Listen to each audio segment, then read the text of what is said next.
Speaking of Timmins is proud to present our 2014 Candidates for Council interview series. Our guest today is Mr. Jack Slattery, candidate for Ward 5 in the upcoming municipal elections in Timmins on October 27th.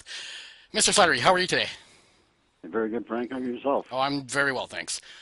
Can you tell our viewers a little bit about yourself, your background, and what led you to run for council in 2014? Okay, a little bit of my background. I'm born and raised in Timmins. I've worked here all my life. I'm married, and my wife Judy. I've been involved in politics in the past. I was involved for years on the school board as chair, and I also was involved with the Timmins District Hospital. I was 12 years on that board. And I was 4 years as a councillor, and and since the last election, I remained involved. I'm still involved with the Ontario nonprofit. So I've been involved with politics pretty well a good chunk of my career. What do you believe should be the top 2 or 3 priorities for the new council?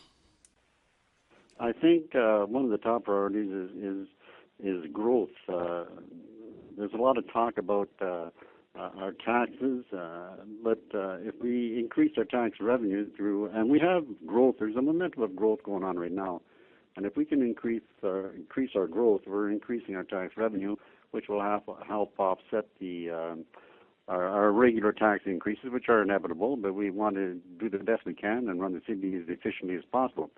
Areas of growth that we have is there's been housing that's been growing in our city.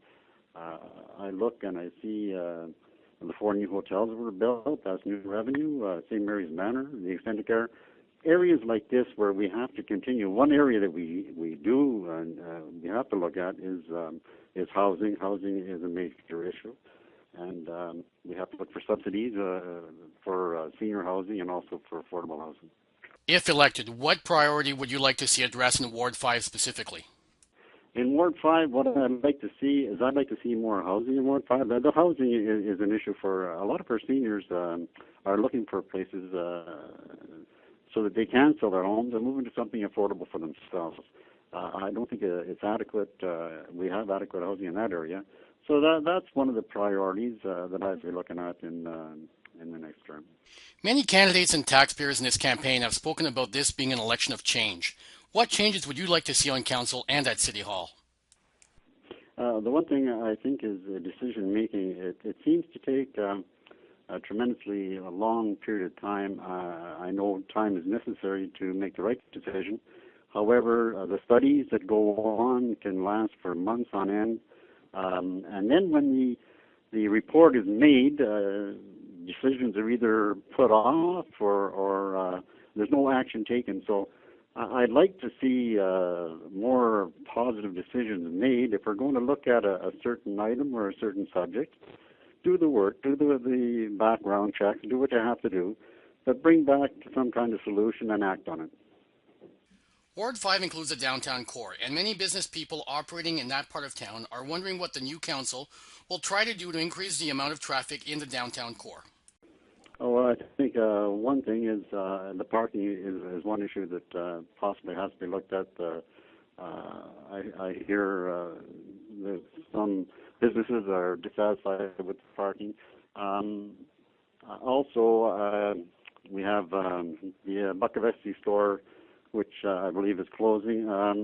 Trying to get a retailer or a big business into the downtown area to draw the public into the downtown. I'd like to see the downtown thrive. It's come a long way, but we still have a long way to go. Now it's time for our rapid fire questions, where we get to know the candidates a little better outside of their political opinions. What 3 living individuals that you have never met would you like to go out for dinner with? Oh, I'd say one would be Derek Jeter. Another would be the Pope. And the third would be I'd like to have dinner with Dick Wayne Griffith. What book should every person read in their lifetime? Oh, let's see. For Those I Love by Martin Gray. What has been your favorite travel destination? Japan. What 1 or 2 items would people be surprised to see on your bucket list? Oh, I don't know to be surprised. I think it's just normal. I just hope to live to be at least age 80, and I want to dance at my granddaughter's wedding, and I don't think I have any more. I think I've been pretty lucky.